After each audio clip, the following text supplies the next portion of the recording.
Leyendas de Gustavo Adolfo Bécquer. La cruz del diablo. Que lo creas o no, me importa bien poco. Mi abuelo se lo narró a mi padre me lo ha referido a mí, y yo te lo cuento ahora, siquiera no sea más que por pasar el rato.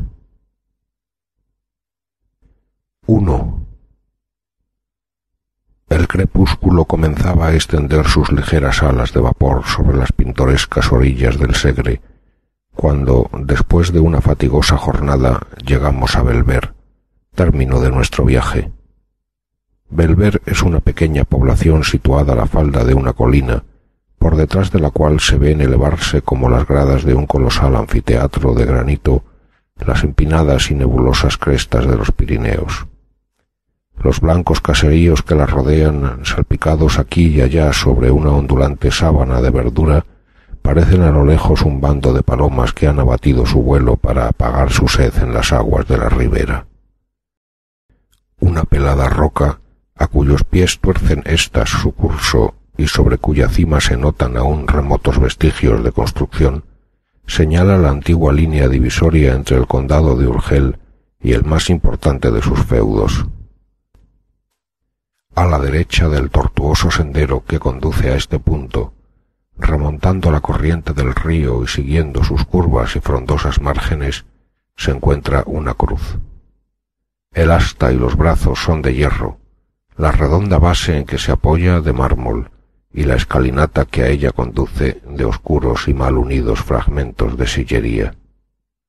La destructora acción de los años que ha cubierto de orín el metal ha roto y carcomido la piedra de este monumento, entre cuyas hendiduras crecen algunas plantas trepadoras que suben enredándose hasta coronarlo, mientras una vieja y corpulenta encina le sirve de dosel. Yo había adelantado algunos minutos a mis compañeros de viaje, y deteniendo mi escuálida cabalgadura contemplaba en silencio aquella cruz, muda y sencilla expresión de las creencias y la piedad de otros siglos. Un mundo de ideas se agolpó a mi imaginación en aquel instante, ideas ligerísimas, sin forma determinada, que unían entre sí como un invisible hilo de luz la profunda soledad de aquellos lugares, el alto silencio de la naciente noche y la vaga melancolía de mi espíritu. Impulsado de un pensamiento religioso, espontáneo e indefinible, eché maquinalmente pie a tierra, me descubrí y comencé a buscar en el fondo de mi memoria una de aquellas oraciones que me enseñaron cuando niño, una de aquellas oraciones que, cuando más tarde se escapan involuntarias de nuestros labios, parece que aligeran el pecho oprimido y, semejantes a las lágrimas, alivian el dolor que también toma estas formas para evaporarse. Ya había comenzado a murmurarla, cuando de improviso sentí que me sacudían con violencia por los hombros. Volví la cara. Un hombre estaba al lado mío. Era uno de nuestros guías naturales del país, el cual, con una indescriptible expresión de terror pintada en el rostro, pugnaba por arrastrarme consigo y cubrir mi cabeza con el fieltro que aún tenía en mis manos. Mi primera mirada, mitad de asombro, mitad de cólera, equivalía a una interrogación enérgica, aunque muda. El pobre hombre, sin cejar en su empeño de alejarme de aquel sitio, contestó a ella con estas palabras, que entonces no pude comprender, pero en las que había un acento de verdad que me sobrecogió. «Por la memoria de su madre, por lo más sagrado que tenga en el mundo, señorito, cúbrase usted la cabeza y aléjese más que deprisa de esta cruz. ¿Tan desesperado está usted que, no bastándole la ayuda de Dios, recurre a la del demonio?» Yo permanecí un rato mirándole en silencio. Francamente creí que estaba loco, pero él prosiguió con igual vehemencia. «Usted busca la frontera. Pues bien, si delante de esa cruz le pide usted al cielo que le preste ayuda, las cumbres de los montes vecinos se levantarán en una sola noche hasta las estrellas invisibles, solo porque no encontremos la raya en toda nuestra vida». Yo no pude menos de sonreírme. «¿Se burla usted? ¿Cree acaso que esa es una cruz santa como la del porche de nuestra iglesia?» «¿Quién lo duda? Pues se engaña usted de medio a medio, porque esa cruz, salvo lo que tiene de Dios, está maldita. Esa cruz pertenece a un espíritu maligno y por eso la llaman la cruz del diablo. ¿La cruz del diablo?, repetí, cediendo a sus instancias, sin darme cuenta a mí mismo del involuntario temor que comenzó a apoderarse de mi espíritu y que me rechazaba como una fuerza desconocida de aquel lugar. La cruz del diablo. Nunca ha herido mi imaginación una amalgama más disparatada de dos ideas tan absolutamente enemigas. Una cruz y el diablo. Vaya, vaya. Fuerza será que en llegando a la población me expliques ese monstruoso absurdo.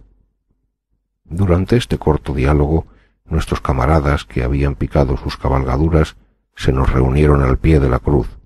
Yo les expliqué en breves palabras lo que acababa de suceder, monté nuevamente en mi rocín y las campanas de la parroquia llamaban lentamente a la oración cuando nos apeamos en el más escondido y lóbrego de los paradores del Belver. 2. Las llamas rojas y azules se enroscaban chisporroteando a lo largo del grueso tronco de encina que ardía en el ancho hogar. Nuestras sombras, que se proyectaban temblando sobre los ennegrecidos muros, se empequeñecían o tomaban formas gigantescas según la hoguera despedía resplandores más o menos brillantes.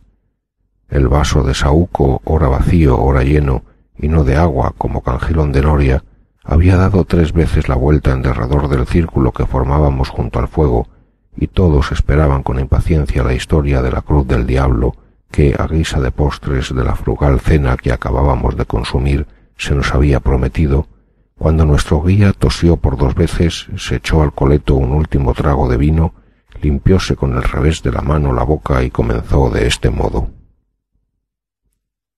Hace mucho tiempo, yo no sé cuánto, pero los moros ocupaban aún la mayor parte de España.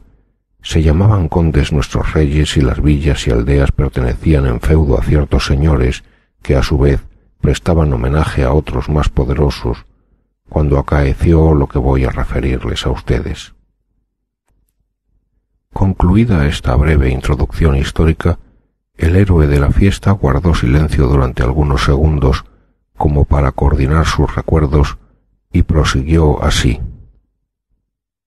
Pues es el caso que en aquel tiempo remoto esta villa y algunas otras formaban parte del patrimonio de un noble varón, cuyo castillo señorial se levantó por muchos siglos sobre la cresta de un peñasco que baña el Segre, del cual toma su nombre. Aún testifican la verdad de mi relación algunas informes ruinas que, cubiertas de jaramago y musgo, se alcanzaban a ver sobre su cumbre desde el camino que conduce a este pueblo. No sé si, por ventura o desgracia, quiso la suerte que este señor, a quien por su crueldad detestaban sus vasallos y por sus malas cualidades ni el rey admitía en su corte ni sus vecinos en el hogar, se aburriese de vivir solo con su mal humor y sus ballesteros en lo alto de la roca en que sus antepasados colgaron su nido de piedra. Devanábase noche y día los sesos en busca de algunas distracciones propias de su carácter, lo cual era bastante difícil después de haberse cansado, como ya lo estaba, de mover guerras a sus vecinos, apalear a sus servidores y ahorcar a sus súbditos. En esta ocasión, cuentan las crónicas que se le ocurrió, aunque sin ser ejemplar, una idea feliz. Sabiendo que los cristianos de otras poderosas naciones se prestaban a partir juntos en una formidable armada a un país maravilloso para conquistar el sepulcro de nuestro Señor Jesucristo, que los moros tenían en su poder, se determinó a marchar en su seguimiento. Si realizó esta idea con objeto de purgar sus culpas, que no eran pocas, derramando su sangre en tan justa empresa, o con el de trasplantarse a un punto donde sus malas mañas no se conociesen, se ignora. Pero la verdad del caso es que, con gran contentamiento de grandes y chicos, de vasallos y de iguales, allegó cuanto dinero pudo, redimió a sus pueblos del señorío mediante una gruesa cantidad, y no conservando de propiedad suya más que el peñón del Segre y las 4 torres del castillo, herencia de sus padres, desapareció de la noche a la mañana. La comarca entera respiró en libertad durante algún tiempo, como si despertara de una pesadilla.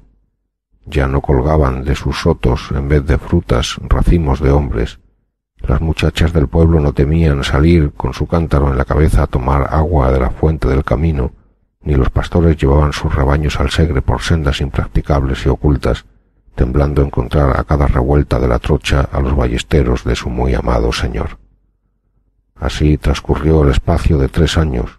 La historia del mal caballero, que sólo por este nombre se le conocía, comenzaba a pertenecer al exclusivo dominio de las viejas que en las eternas veladas del invierno las relataban con voz hueca y temerosa a los asombrados chicos. Las madres asustaban a los pequeñuelos incorregibles o llorones, diciéndoles «¡Que viene el señor del Segre!», cuando he aquí que no sé si un día o una noche, si caído del cielo o abortado de los profundos, el temido señor apareció efectivamente, y como suele decirse en carne y hueso, en mitad de sus antiguos vasallos. Renuncio a describir el efecto de esta desagradable sorpresa. Ustedes se lo podrán figurar mejor que yo pintarlo, solo con decirles que tornaba reclamando sus vendidos derechos, que si malo se fue, peor volvió, y si pobre y sin crédito se encontraba antes de partir a la guerra, ya no podía contar con más recursos que su despreocupación, su lanza y una media docena de aventureros tan desalmados y perdidos como su jefe. Como era natural, los pueblos se resistieron a pagar tributos que a tanta costa habían redimido, pero el señor puso fuego a sus heredades, a sus alquerías y a sus mieses. Entonces apelaron a la justicia del rey, pero el señor se burló de las cartas leyes de los condes soberanos, las clavó en el postigo de sus torres y colgó a los faraútes de una encina. Exasperados y no encontrando otra vía de salvación, por último se pusieron de acuerdo entre sí, se encomendaron a la divina providencia y tomaron las armas. Pero el señor llamó a sus secuaces, llamó en su ayuda al diablo, se encaramó a su roca y se preparó a la lucha. Esta comenzó terrible y sangrienta. Se peleaba con todas armas en todos sitios y a todas horas, con la espada y el fuego, en la montaña y en la llanura, en el día y durante la noche. Aquello no era pelear para vivir, era vivir para pelear. Al cabo, triunfó la causa de la justicia. Oigan ustedes cómo. Una noche oscura, muy oscura, en que no se oía ni un rumor en la tierra ni brillaba un solo astro en el cielo, los señores de la fortaleza, engreídos por una reciente victoria, se repartían el botín, y ebrios con el vapor de los licores, en mitad de la loca y estruendosa orgía, entonaban sacrílegos cantares en loor de su infernal patrono. Como dejo dicho, nada se oía en derredor del castillo, excepto el eco de las blasfemias que palpitaban perdidas en el sombrío seno de la noche, como palpitan las almas de los condenados envueltas en los pliegues del huracán de los infiernos. Ya los descuidados centinelas habían fijado algunas veces sus ojos en la villa que reposaba silenciosa y se habían dormido sin temor a una sorpresa, apoyados en el grueso tronco de sus lanzas, cuando he aquí que algunos aldeanos, resueltos a morir y protegidos por las sombras, comenzaron a escalar el cubierto peñón del Segre, a cuya cima tocaron a punto de la medianoche. Una vez en la cima, lo que faltaba por hacer fue obra de poco tiempo. Los centinelas salvaron de un solo salto el valladar que separa el sueño de la muerte. El fuego, aplicado con teas de resina al puente y al rastrillo, se comunicó con la rapidez del relámpago a los muros, y los escaladores, favorecidos por la confusión y abriéndose paso entre las llamas, dieron fin con los habitantes de aquella guarida en un abrir y cerrar de ojos. Todos perecieron. Cuando el cercano día comenzó a blanquear las altas copas de los enebros, humeaban aún los calcinados escombros de las desplomadas torres, y a través de sus anchas brechas, chispeando al herirlas la luz, y colgada de uno de los negros pilares de la sala del festín, era fácil divisar la armadura del temido jefe, cuyo cadáver, cubierto de sangre y polvo, yacía entre los desgarrados tapices y las calientes cenizas, confundido con los de sus oscuros compañeros. El tiempo pasó. Comenzaron los zarzales a rastrear por los desiertos patios, la hiedra a enredarse en los oscuros machones y las campanillas azules a mecerse colgadas de las mismas almenas. Los desiguales soplos de la brisa, el graznido de las aves nocturnas y el rumor de los reptiles que se deslizaban entre las altas hierbas turbaban sólo de cuando en cuando el silencio de muerte de aquel lugar maldecido. Los insepultos huesos de sus antiguos moradores blanqueaban al rayo de la luna, y aún podía verse el haz de armas del señor del Segre colgado del negro pilar de la sala del festín. Nadie osaba tocarlo, pero corrían mil fábulas acerca de aquel objeto, causa incesante de hablillas y terrores para los que lo miraban llamear durante el día, herido por la luz del sol, o creían percibir en las altas horas de la noche el metálico son de sus piezas que chocaban entre sí cuando las movía el viento, con un gemido prolongado y triste. A pesar de todos los cuentos que a propósito de la armadura se fraguaron y que en voz baja se repetían unos a otros los habitantes de los alrededores, no pasaban de cuentos, y el único mal positivo que de ellos resultó se redujo entonces a una dosis de miedo más que regular, que cada uno por sí se esforzaba en disimular lo posible, haciendo, como suele decirse, de tripas corazón. Si de aquí no hubiera pasado la cosa, nada se habría perdido, pero el diablo, que a lo que parece no se encontraba satisfecho de su obra, sin duda con el permiso de Dios y a fin de hacer purgar a la comarca algunas culpas, volvió a tomar cartas en el asunto. Desde este momento las fábulas que hasta aquella época no pasaron de un rumor vago y sin viso alguno de verosimilitud, comenzaron a tomar consistencia y a hacerse de día en día más probables. En efecto, hacía algunas noches que todo el pueblo había podido observar un extraño fenómeno. Entre las sombras, a lo lejos, ya subiendo las retorcidas cuestas del peñón del Segre, ya vagando entre las ruinas del castillo, ya cerniéndose, al parecer, en los aires, se veían correr, cruzarse, esconderse y tornar a aparecer para alejarse en distintas direcciones unas luces misteriosas y fantásticas cuya procedencia nadie sabía explicar. Esto se repitió por 3 o 4 noches durante el intervalo de un mes, y los confusos aldeanos esperaban inquietos el resultado de aquellos conciliábulos que ciertamente no se hizo aguardar mucho, cuando 3 o 4 alquerías incendiadas, varias reses desaparecidas y los cadáveres de algunos caminantes despeñados en los precipicios pusieron en alarma a todo el territorio en 10 leguas a la redonda. Ya no quedó duda alguna. Una banda de malhechores se albergaba en los subterráneos del castillo. Estos, que sólo se presentaban al principio muy de tarde en tarde y en determinados puntos del bosque que aún en el día se dilata a lo largo de la ribera, concluyeron por ocupar casi todos los desfiladeros de las montañas, emboscarse en los caminos, saquear los valles y descender como un torrente a la llanura, donde a este quiero, a este no quiero, no dejaban títere con cabeza. Los asesinatos se multiplicaban, las muchachas desaparecían, los niños eran arrancados de las cunas a pesar de los lamentos de sus madres para servirlos en diabólicos festines en que, según la creencia general, los vasos sagrados sustraídos de las profanadas iglesias servían de copas. El terror llegó a apoderarse de los ánimos en un grado tal que al toque de oraciones nadie se aventuraba a salir de su casa, en la que no siempre se creían seguros de los bandidos del peñón. Mas, ¿quiénes eran estos? ¿De dónde habían venido? ¿Cuál era el nombre de su misterioso jefe?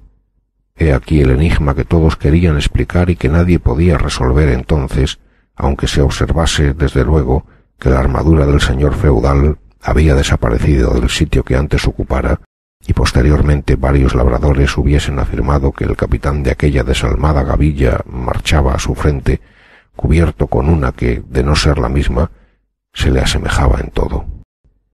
Cuanto queda repetido si se lo despoja de esa parte de fantasía con que el miedo abulta y completa sus creaciones favoritas, nada tiene en sí de sobrenatural y extraño. ¿Qué cosa más corriente en unos bandidos que las ferocidades con que éstos se distinguían, ni más natural que el apoderarse su jefe de las abandonadas armas del señor del Segre? Sin embargo, algunas revelaciones hechas antes de morir por uno de sus secuaces, prisionero en las últimas refriegas, acabaron de colmar la medida, preocupando el ánimo de los más incrédulos. Poco más o menos, el contenido de su confesión fue este. Yo, dijo, pertenezco a una noble familia. Los extravíos de mi juventud, mis locas prodigalidades y mis crímenes, por último, atrajeron sobre mi cabeza la cólera de mis deudos y la maldición de mi padre, que me desheredó al expirar. Hallándome solo y sin recursos de ninguna especie, el diablo, sin duda, debió de sugerirme la idea de reunir a algunos jóvenes que se encontraban en una situación idéntica a la mía, los cuales, seducidos con la promesa de un porvenir de disipación, libertad y abundancia, no vacilaron un instante en suscribir mis designios. Estos se reducían a formar una banda de jóvenes de buen humor, despreocupados y poco temerosos del peligro, que desde allí en adelante vivirían alegremente del producto de su valor y a costa del país, hasta tanto que Dios se sirviera a disponer de cada uno de ellos conforme a su voluntad, según hoy a mí me sucede. Con este objeto señalamos esta comarca para teatro de nuestras expediciones futuras y escogimos como punto el más a propósito para nuestras reuniones el abandonado castillo del Segre, lugar seguro no tanto por su posición fuerte y ventajosa, como por hallarse defendido contra el vulgo por las supersticiones y el miedo.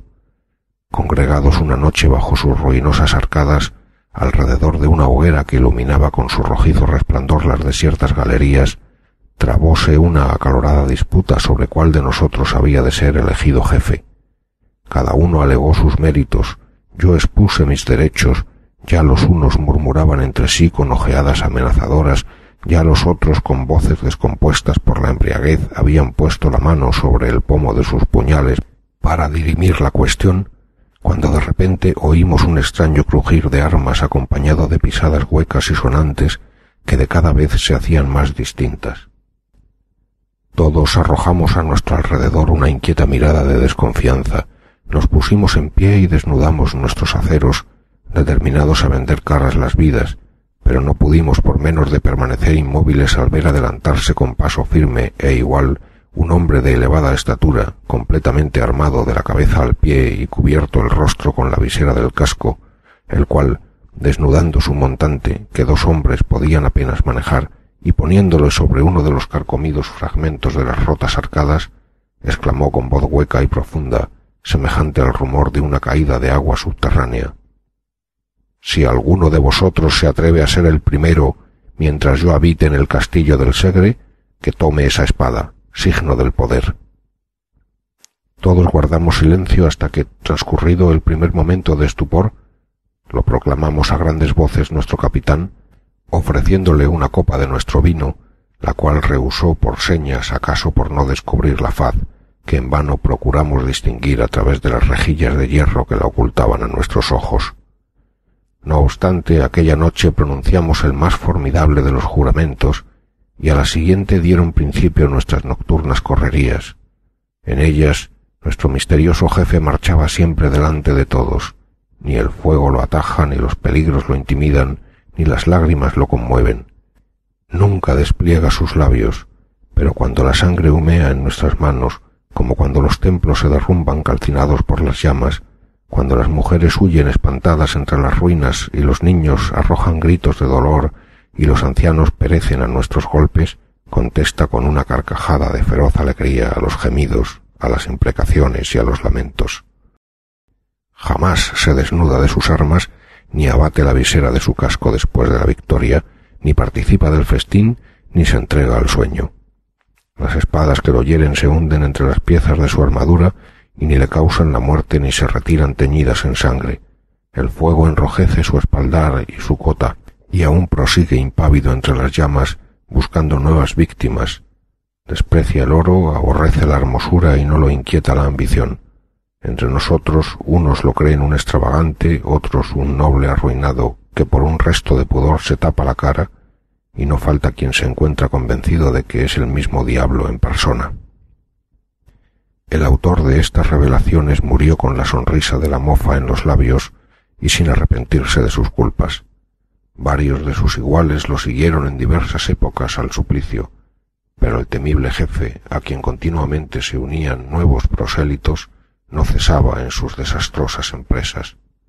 Los infelices habitantes de la comarca, cada vez más aburridos y desesperados, no acertaban ya con la determinación que debía tomarse para concluir de un todo con aquel orden de cosas cada día más insoportable y triste.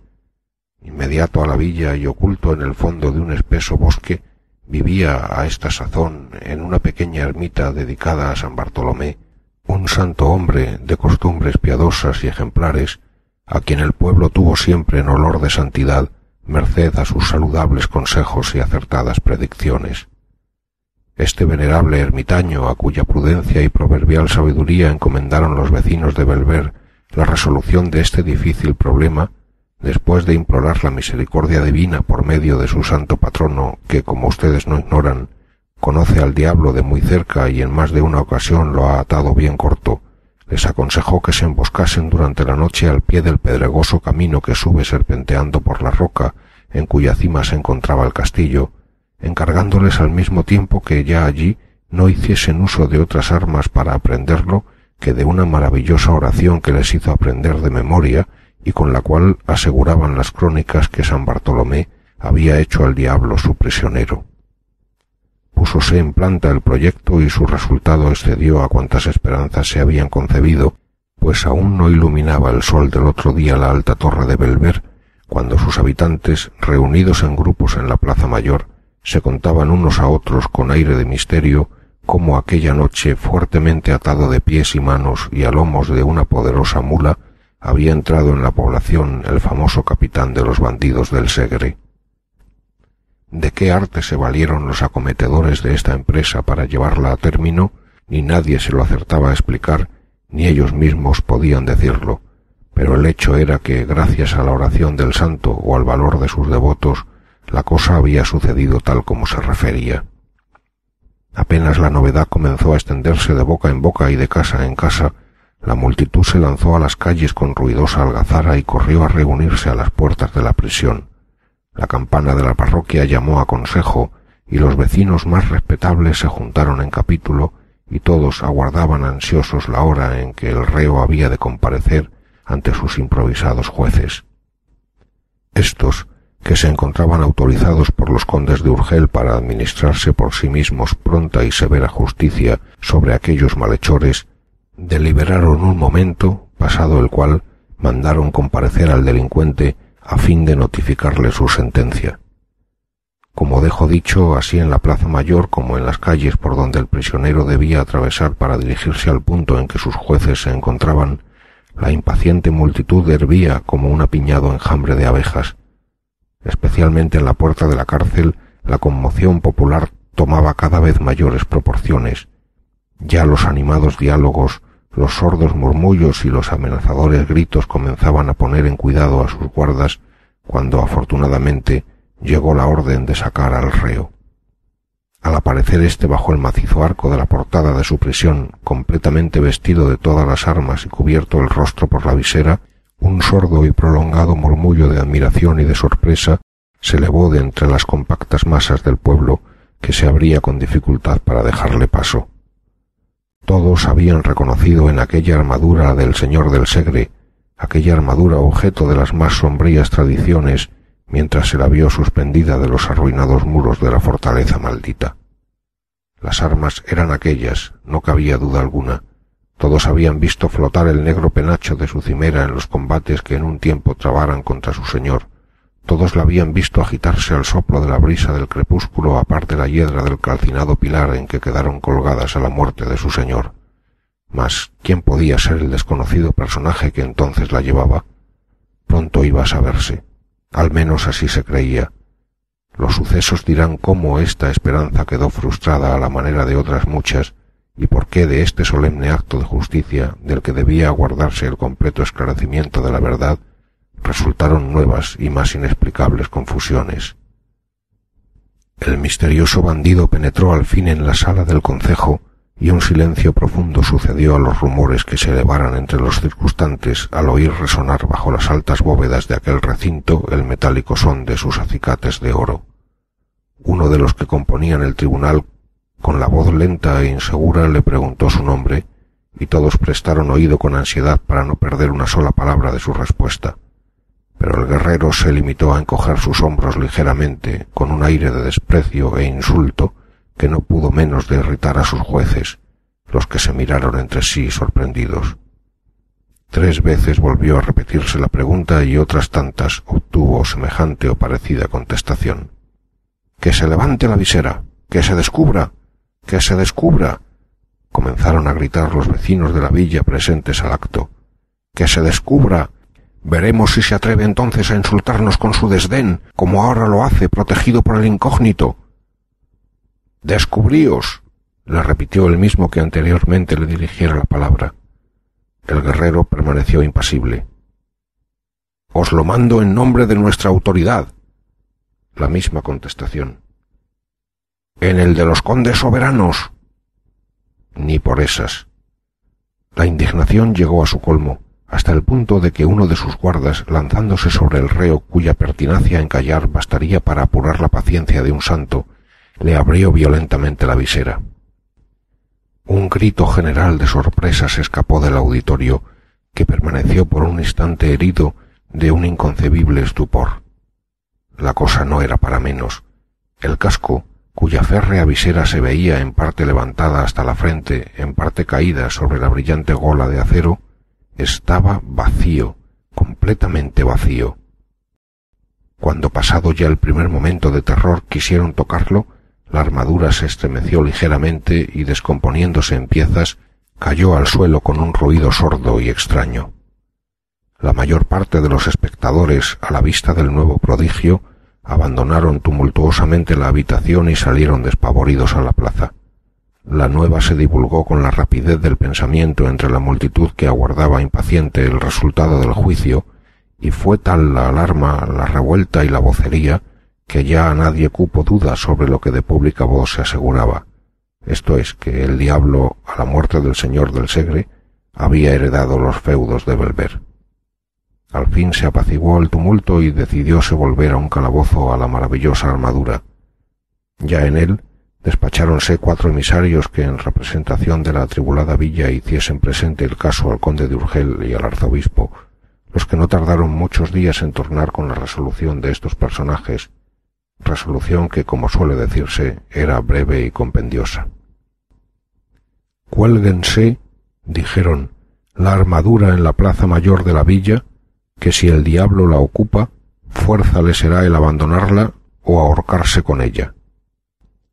Encantados los habitantes de Belver con tan ingeniosa solución, volvieron a reunirse en consejo, y cuando ya la multitud ocupaba sus avenidas, se mandó levantar una altísima horca en la plaza, se dirigieron a la cárcel por la armadura en corporación y con toda la solemnidad que la importancia del caso requería. Cuando la respetable comitiva llegó al macizo arco que daba entrada al edificio, un hombre pálido y descompuesto se arrojó al suelo en presencia de los aturdidos circunstantes, exclamando con lágrimas en los ojos: «Perdón, señores, perdón». «¿Perdón? ¿Para quién?», dijeron algunos. «¿Para el diablo que habita dentro de la armadura del señor del Segre?» «Para mí», prosiguió con voz trémula el infeliz, en quien todos reconocieron al alcaide de las prisiones, «para mí, porque las armas han desaparecido». Al oír estas palabras, el asombro se pintó en el rostro de cuantos se encontraban en el pórtico, que, mudos e inmóviles, hubieran permanecido en la posición en que se encontraban Dios sabe hasta cuándo, si la siguiente relación del aterrado guardián no los hubiera hecho agruparse en su alrededor para escuchar con avidez. «Perdonadme, señores», decía el pobre alcaide, «y yo no os ocultaré nada, ni siquiera sea en contra mía». Todos guardaron silencio y él prosiguió así: «Yo no acertaré nunca a dar razón, pero es el caso que la historia de las armas vacías me pareció siempre una fábula tejida en favor de algún noble personaje a quien tal vez altas razones de conveniencia pública no permitían ni descubrir ni castigar. En esta creencia estuve siempre, creencia que no podía menos de confirmarse la inmovilidad en que se encontraban desde que por segunda vez tornaron a la cárcel traídas del concejo, en vano una noche y otra, deseando sorprender su misterio, si misterio en ellas había, me levantaba poco a poco y aplicaba el oído en los intersticios de la cerrada puerta de su calabozo. Ni un rumor se percibía. En vano procuré observarlas a través de un pequeño agujero producido en el muro. Arrojadas sobre un poco de paja y en uno de los más oscuros rincones, permanecían un día y otro descompuestas e inmóviles. Una noche, por último, aguijoneado por la curiosidad y deseando convencerme por mí mismo de que aquel objeto de terror no tenía nada de misterioso, encendí una linterna, bajé a las prisiones, levanté sus dobles aldabas y, no cuidando siquiera, tanta era mi fe en que todo no pasaba de un cuento, no cuidando de cerrar las puertas tras de mí, penetré en el calabozo. Nunca lo hubiera hecho, porque apenas anduve algunos pasos, la luz de mi linterna se apagó por sí sola y mis dientes comenzaron a chocar y mis cabellos a erizarse. Turbando el profundo silencio que me rodeaba, había oído como un ruido de hierros que se removían y chocaban al unirse entre las sombras. Mi primer movimiento fue arrojarme a la puerta para cerrar el paso, pero al asir sus hojas sentí sobre mis hombros una mano formidable cubierta con un guantelete que después de sacudirme con violencia me derribó bajo el dintel, y allí permanecí hasta la mañana siguiente, en que me encontraron mis servidores falto de sentido y recordando sólo que después de mi caída había creído percibir confusamente como unas pisadas sonoras, al compás de las cuales resonaba un rumor de espuelas que poco a poco se fue alejando hasta perderse. Cuando concluyó el alcaide reinó un silencio profundo, al que siguió luego un infernal concierto de lamentaciones, gritos y amenazas. Trabajo costó a los más pacíficos el contener al pueblo, que, furioso con la novedad, pedía a grandes voces la muerte del curioso autor de su nueva desgracia. Al cabo, logróse apaciguar el tumulto y comenzaron a disponerse a una nueva persecución. Esta obtuvo también un resultado satisfactorio. Al cabo de algunos días la armadura volvió a encontrarse en poder de sus perseguidores. Conocida la fórmula y mediante la ayuda de San Bartolomé, la cosa no era ya muy difícil. Pero aún quedaba algo por hacer, pues en vano, a fin de sujetarla, la colgaron de una horca, en vano emplearon la más exquisita vigilancia con el objeto de quitarle toda ocasión de escaparse por esos mundos. En cuanto las desunidas armas veían dos dedos de luz, se encajaban y pianito volvían a tomar el trote y emprender de nuevo sus excursiones por montes y valles, que era una bendición del cielo. Aquello era el cuento de nunca acabar. En tan angustiosa situación los vecinos se repartieron entre sí las piezas de la armadura que acaso por centésima vez se encontraba en sus manos y rogaron al piadoso eremita que un día los iluminó con sus consejos que decidiera lo que debía hacerse de ella. El santo varón ordenó al pueblo una penitencia general, se encerró por 3 días en el fondo de la caverna que le servía de asilo y al cabo de ellos dispuso que se fundiesen las diabólicas armas y con ellas y algunos sillares del castillo del Segre se levantase una cruz. La operación se llevó a término, aunque no sin que nuevos y aterradores prodigios llenasen de pavor el ánimo de los consternados habitantes de Belver, porque en tanto que las piezas arrojadas a las llamas comenzaban a enrojecerse, largos y profundos gemidos parecían escaparse de la ancha hoguera, de entre cuyos troncos saltaban como si estuvieran vivas y sintiesen la acción del fuego. Una tromba de chispas rojas, verdes y azules danzaba en la cúspide de sus encendidas lenguas, y se retorcían crujiendo como si una legión de diablos, cabalgando sobre ellas, pugnase por libertar a su señor de aquel tormento. Extraña, horrible fue la operación en tanto que la candente armadura perdía su forma para tomarla de una cruz. Los martillos caían resonando con un espantoso estruendo sobre el yunque, al que 20 trabajadores vigorosos sujetaban las barras del hirviente metal que palpitaba y gemía al sentir los golpes. Ya se extendían los brazos del signo de nuestra redención, ya comenzaba a formarse la cabecera, cuando la diabólica y encendida masa se retorcía de nuevo como en una convulsión espantosa, y rodeándose al cuerpo de los desgraciados que pugnaban por desasirse de sus brazos de muerte, se enroscaba en anillas como una culebra o se contraía en zigzag como un relámpago. El constante trabajo, la fe, las oraciones y el agua bendita consiguieron por último vencer al espíritu infernal y la armadura se convirtió en una cruz.